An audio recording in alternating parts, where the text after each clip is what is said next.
ini kan aneh ya sebenarnya, pandemi lucu-lucuan. Orang sehat dikejar-kejar, diurusin, dicari-cari pakai alat.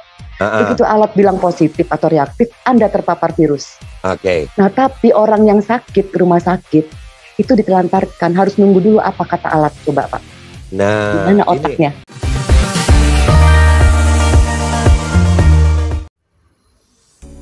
Assalamualaikum warahmatullahi wabarakatuh. Selamat siang kawan-kawan ya. Jumpa lagi di channel saya, channel Indung Susilo ya kawan-kawan. Hari ini kita bahas tentang yang lagi viral saat ini ya, yaitu tentang adanya pengakuan medis atau dokter bahwa tidak percaya adanya corona. Itu ya kawan-kawan ya, seperti berita ini ya kawan-kawan. Jadi alat salah deteksi dianjurkan obat yang salah.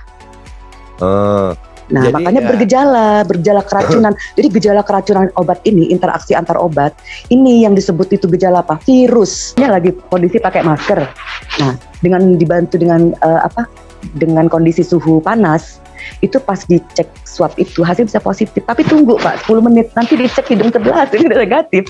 Jadi kan sebenarnya lawannya cuma alat Pak. Oke, dari berita tersebut bahwa pengakuan dari medis atau yang mempunyai nama Louis, dia tidak percaya adanya COVID dan dia mempunyai dasar tentang ilmunya atau ilmu medis bahwa meninggalnya COVID-19 itu disebabkan oleh ada pencampuran dari obat yang berlebihan ya, istilahnya overdosis. Kemudian adanya tidak kepercayaan terhadap alat-alat medis ya kawan-kawan ya, seperti alat-alat penunjang. Oke, di sini saya menanggapi ya kawan-kawan ya, untuk sebuah profesi ya, apalagi profesi medis ya, para medis, entah itu perawat, radiografer, kemudian rekam medik, itu semua ada kode etiknya ya kawan-kawan ya, kode etik yang harus dipunyai oleh sebuah profesi tersebut ya. Jadi untuk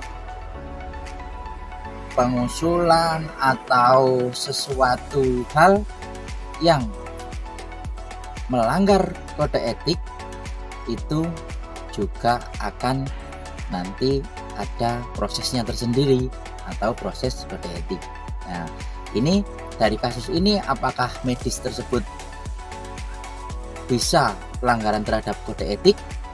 Karena yang jelas dari pernyataan-pernyataan tersebut, karena tidak percaya adanya corona dan alat-alat, istilahnya alat-alat penunjang gitu ya. Nah, ini nanti yang menentukan adalah tim kode etik kedokteran ya kawan-kawan ya. Karena yang jelas dari COVID yang ada itu sudah ada penelitian dari WHO kawan-kawan ya. Itu sudah ada penelitian dan bukti ilmiahnya.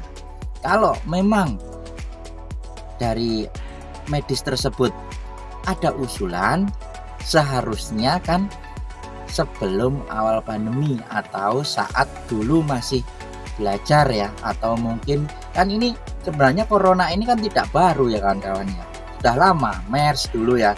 Mungkin pada saat itu mengusulkanlah ya, tentunya dengan tahapan-tahapan penelitian yang benar gitu ya. Jadi nggak merujuk-ujuk, istilahnya tiba-tiba datang kemudian menyampaikan sesuatu tanpa ada dasar ilmiah ya. Jadi masih nanti bertentangan gitu ya. Apalagi ini sudah diatur dalam keputusan presiden ya untuk penanggulangan pandemi. Dan ini pandemi COVID ini sudah berjalan hampir 1 tahun lebih ya. Dan di saat seperti ini kita butuh istilahnya kepercayaan dari masyarakat gitu ya.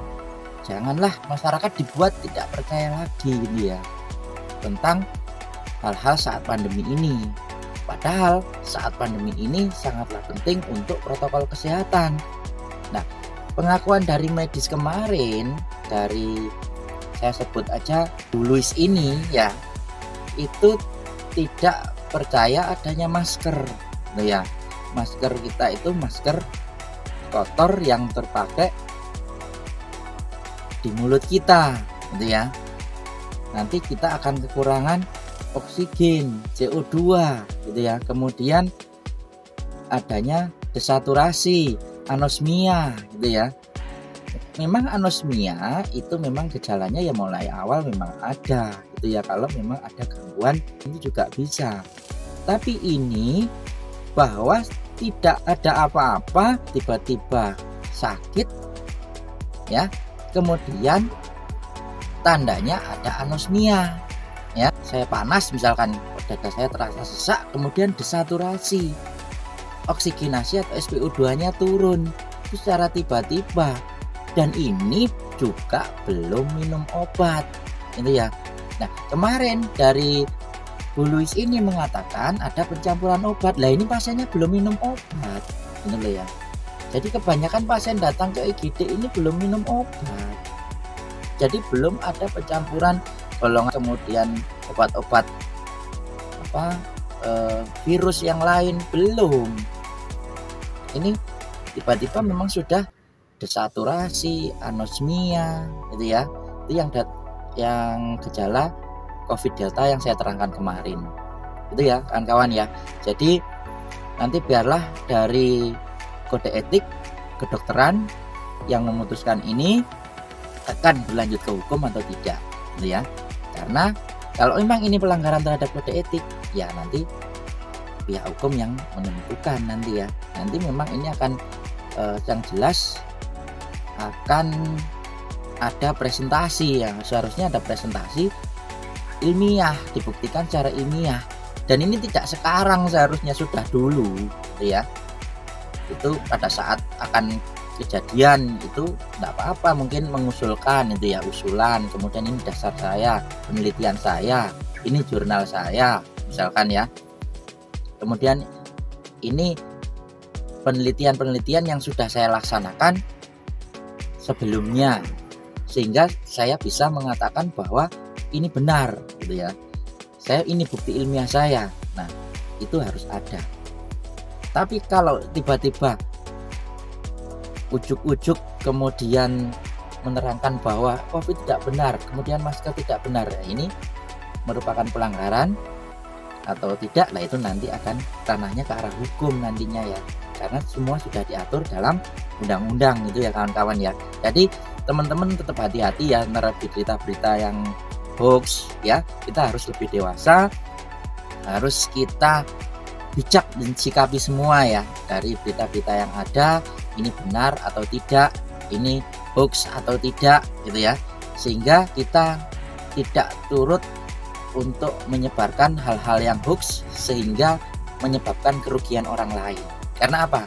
Misalkan ini tadi dipercaya oleh berita ini tadi dipercaya oleh orang lain dan keluarga lain, dan di sekitar kita tiba-tiba satu tidak memakai masker ya kawan-kawan ya.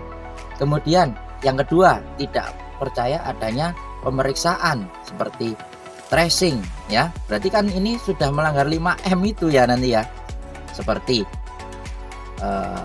memakai masker, mencuci tangan, menjaga jarak, mengurangi mobilisasi ya, menghindari kerumunan. Nah ini kan sudah pelanggaran semua nanti ya. Belum yang 3T ya, belum yang tes, kemudian tracing, treatment. Nah tes ini sudah tidak mau, karena apa? Alasannya bahwa alat itu tidak bagus ya, buang aja alat-alat itu gitu ya. Itu sudah penelitian lama gitu ya. Jadi tiba-tiba memutuskan untuk alat itu hoax, ini alat ini jelek, oh ini alat ini lebih baik nggak dipakai lagi, ini ya. Itu perlu ada penelitian ya, perlu dikaji, kemudian ada bukti ilmiahnya gitu ya. Jadi dari tracing ini juga pelanggaran, oke ya. Kemudian dari tes sudah tidak percaya, tracing sudah nggak percaya juga, apalagi treatmentnya. Nah treatment ini kan jelas dari medis ya, medis itu sudah punya dasar yang kuat untuk penelitian ya. Jadi kalau memang ini ini salah, ya berarti silahkan apa yang ditunjukkan, silahkan bukti ilmiahnya apa, gitu ya. Dan ini seharusnya nggak sekarang, ini sudah lalu, ini sudah puncak pandemi sekarang ini, gitu ya. Jadi saat awal-awal itu mengusulkan kemungkinan ya nanti apa presentasi ya di depan para ahli gitu ya, atau nanti bisa sampai ke WHO juga misalkan. Silakan, itu saat awal pandemi dulu atau saat ditemukan virus COVID-19 yang pertama apa yang tindakan yang seharusnya dilakukan. Ya, kalau seperti ini, hal ini langsung itu kan ya pelanggaran. Akhirnya nanti kalau terjadi pelanggaran 5M, 3T sudah dilanggar, apa yang terjadi pada masyarakat? Masyarakat sudah nggak pakai masker, terjadi penularan. Nggak berhenti nanti pandeminya gitu ya, terus gitu ya. Oke lah, itu harusnya nutrisi diperbaiki. Iya, memang selain tadi ada terapi, juga ada meningkatkan imun ya kan. Ya seperti olahraga ringan yang tidak bergejala ya mungkin ya. Olahraga ringan, kemudian makan bergizi, banyak vitamin D misalkan ya, pagi hari sekitar jam 9 gitu ya, karena sinar matahari bagus untuk vitamin D. Tapi tetap yang treatment itu sudah pengobatan ya, ada pengobatan itu sudah tentunya ada obat-obat yang istilahnya sudah diteliti, yang ini baik untuk tubuh kita ya. Dengan 3, 4, 5 obat kan ya tidak apa-apa kalau memang itu treatmentnya yang tepat, yang sudah dengan ilmiah dibuktikan gitu ya. Jadi kawan-kawan tetap bijak ya dalam situasi seperti ini, jangan mudah untuk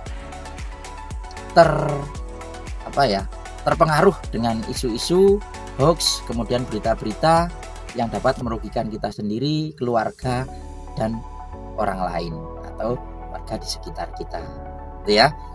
Jadi takutnya dengan pelanggaran adanya 5M dan 3T ini sangat membahayakan karena bertentangan yang jelas dengan aturan saat pandemi yang sudah diatur dalam keputusan presiden ya. Jadi ya pelanggaran 5T seperti mencuci tangan, kemudian memakai masker, menjaga jarak, mengurangi mobilisasi, mengurangi kerumunan. Kemudian 3T seperti tes, tracing, treatment.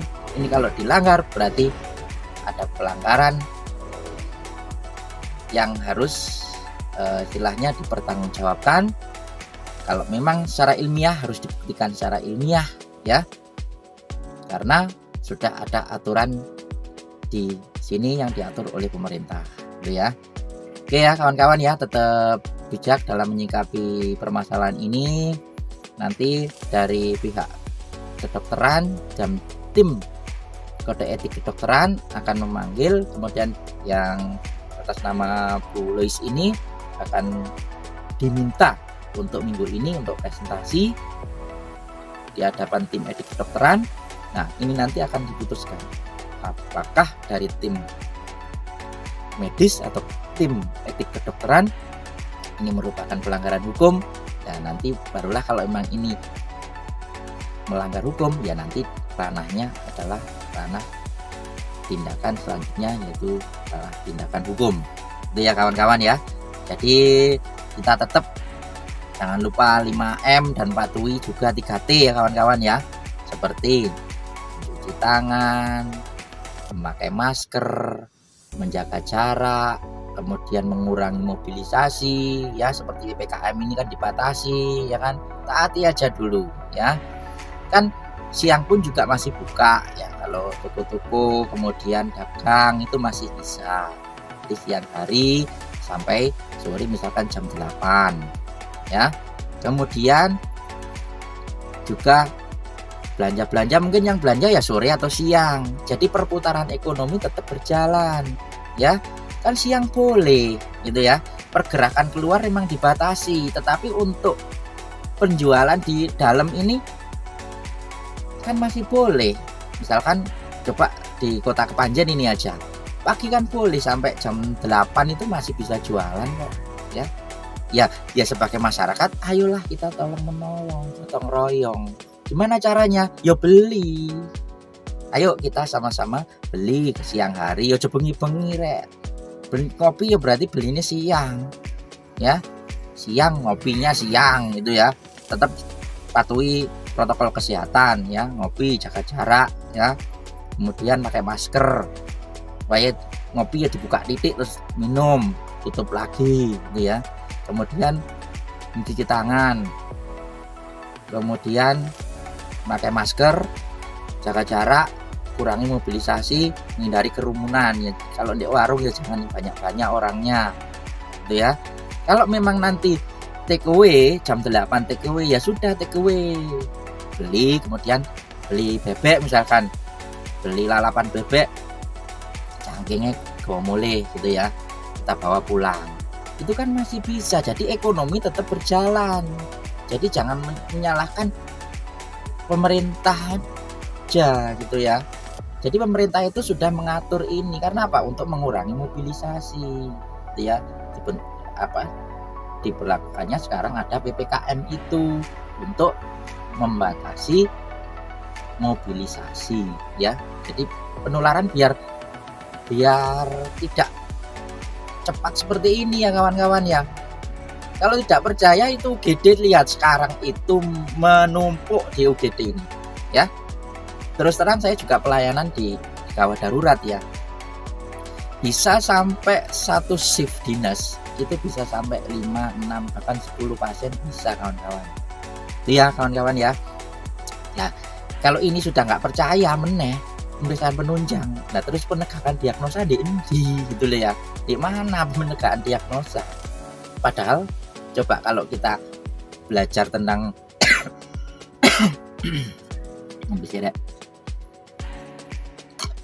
kita minum susu ya. Coba kita belajar tentang pemeriksaan ya. Pemeriksaan ini mungkin yang medis sudah tahu ya, tapi orang awam saya beritahu juga ya, bahwa ada anamnesa yang jelas katanya kemarin. Iya, ya memang penentunya kan alat Pak. Siap. Tapi gini, logikanya aja di kedokteran itu tidak pernah mengajarkan bahwa boleh menjadikan alat sebagai diagnosa utama. Selalu anamnesa, harus ada keluhan dulu Pak. Anda datang kenapa keluhannya? Sementara ini Pak, OTG, ya kan orang tanpa gejala dibilang sakit terpapar virus hanya karena alat bilang positif. Masuk akal nggak? Nggak masuk akal.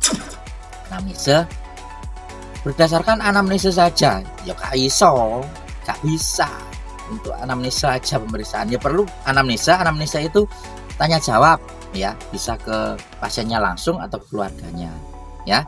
Kemudian setelah itu pemeriksaan fisik, dicek piye kondisinya, sesak apa tidak, kemudian tensinya berapa, suhunya berapa, respirasi rate-nya berapa, atau nafas itu respirasi rate, nadinya, heart rate-nya berapa, SpO2-nya berapa. Loh ini SpO2-nya menurun Bu, ini tandanya ke arah sana Bu. Oh iya ini yang desaturasi kemarin ya, seperti di TV itu ya. Iya ini namanya desaturasi. Nah itu kan sudah pemeriksaan fisik. Setelah pemeriksaan fisik apa? Kemudian diberitahu Bu, ini harus dilakukan swab, pemeriksaan penunjang. Nah dari sini lek wis gak percaya ya gimana ada penegakan diagnosa seorang medis, gak bisa. Gitu ya kawan-kawan ya. Jadi diagnosa itu ditegakkan melalui apa? Pemeriksaan penunjang. Pemeriksaan penunjang apa yang dilakukan? Bu, nanti ini harus dilakukan swab. Nanti gimana? Swabnya positif atau tidak? Positif atau negatif? Reaktif atau tidak? Itu namanya ya. Dari sini nanti kemudian akan dilakukan juga pemeriksaan penunjang, foto rongsen ya. Ada pemeriksaan yang lain. Oh ini masuk ke ruang isolasi. Gitu ya. Itu kalau kita mau masuk rumah sakit juga dilakukan pemeriksaan fisik, kemudian pemeriksaan penunjang dan rongsen. Gitu ya kawan-kawan ya. Jadi tetap apa ya? Semua ada penjelasannya ya. Semua ada tindakan-tindakan yang harus dilakukan seperti anamnese atau wawancara ya, kemudian ada pemeriksaan fisik dan pemeriksaan penunjang ya. Dan ini semua harus bersinergi, nanti bisa menegakkan diagnosa untuk menentukan ruangan dan treatment selanjutnya. Nah, kalau ini sudah dipotong, nah sudah tidak percaya, bisa separuh gak percaya, ya nanti semuanya ya tidak ada pengobatan akhirnya. Jadi ya, bagaimana nanti nasib-nasib yang COVID positif, sudah tidak percaya dengan 5M dan 3T, sudah sembarangan di mana-mana, ya nanti akan menyebaran terus. Pandemi tidak akan berhenti. Itu ya kawan-kawan ya. Semoga penjelasan ini pencerahan bagi teman-teman nawak-nawak semua ya, bolo-bolo kabeh ya. Jadi isu-isu hoax, berita-berita itu yuk kita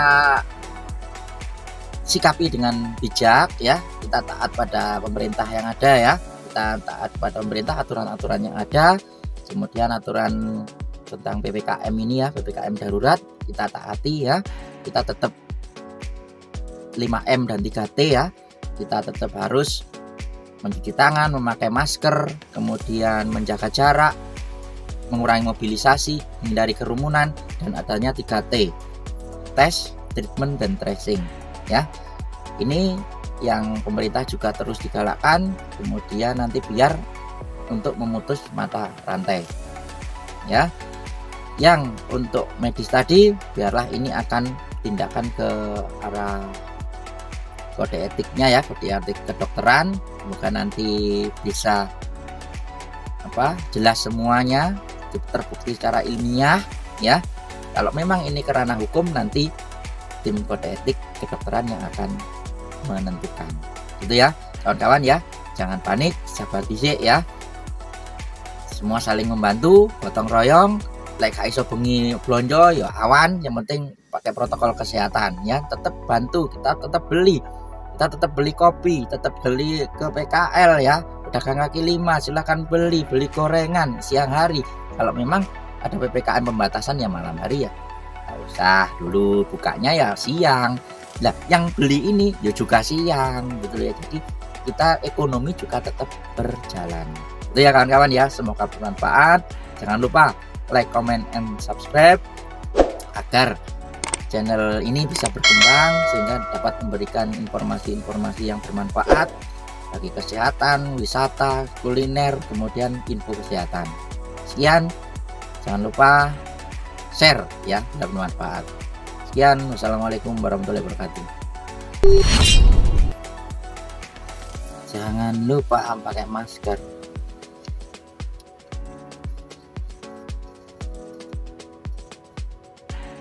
Lanjut ya, ini dari pulang kerja kawan-kawan ya, yuk.